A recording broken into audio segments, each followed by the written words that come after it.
In Japan, people line up to get checked for radiation levels. The ongoing explosions at nuclear facilities there has ramped up concerns over radiation poisoning, and some of those concerns have drifted our way.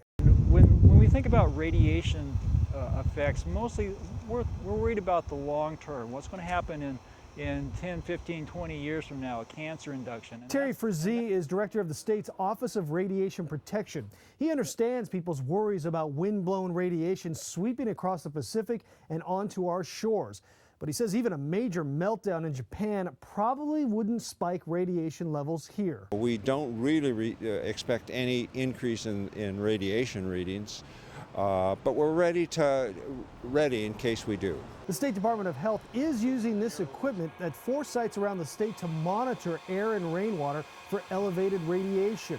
Those levels haven't gone up, and they don't expect them to. Scientists say it would take about 7 days for a radiation cloud to travel across the skies and make its way into the northwest. And in that time, it would become so diluted, it would no longer pose a health risk. There are ways to combat radiation poisoning. Potassium iodine.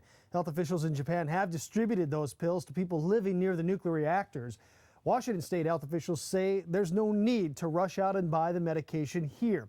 If you want to be prepared, don't worry about radiation and start thinking about earthquakes. What I would recommend people do is they look at their emergency plan. The biggest risk here, just like it was in Japan, was the tragic earthquake and the resulting tsunami. In Tumwater, John Hopperstead, Q13, Fox News.